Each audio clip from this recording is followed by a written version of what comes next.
Boy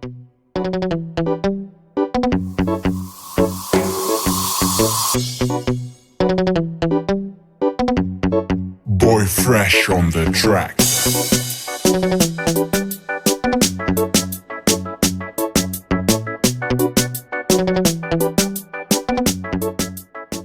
Hello people, hello everyone, welcome pachivhitivhiti chenyu chamunofarira chivhitivhiti chisina maside effect, chivhitivhiti chamunobata nyaya dzinenge dzichiitika, kunyanya nyaya dzinenge dzichiitika kumasim celebrities. Hatitore nguva fasta ndenge ndaya nayo, like nyaya ndineyo panda penyaya ya Prophet Passion Java na Thomas Chizhanje.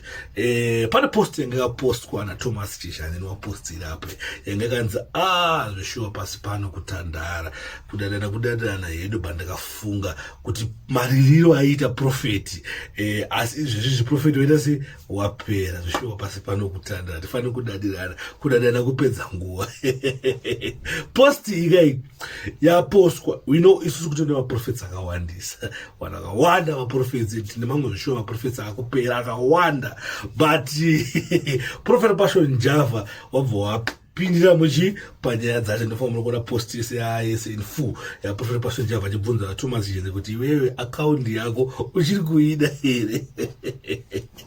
Kurova kuti azimbwa bere nderake Prophet Passion Java wabva wabatikana nechine post iyo, wafila kunge iye Thomas Chizhanje ari kutaura ivo Prophet.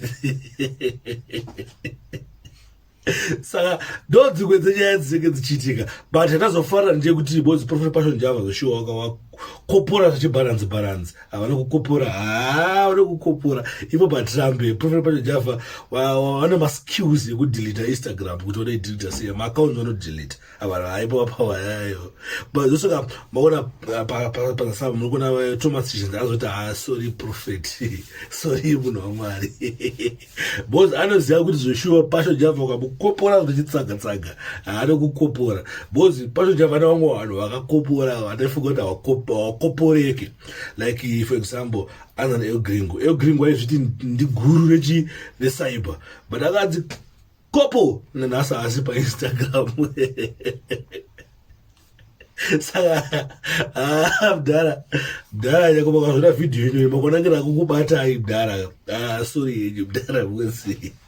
Makopo hadisikuda kopo munokopora. Saka ndozviri kuitika, isu tingoripo pakuita entertainment nongoprovide information kuvanhu kuti isvike iri zvainenge ingori. Saka ndozvinhu zvanga zvichiitika nhasi pasocial media. Ndaona zvakakodzera kuti ndiuye nazvo pana pazimu rereti ITV ndikupei ndikupakurirei. Thanks for watching. My name is DJ Sparks Zimbabwe.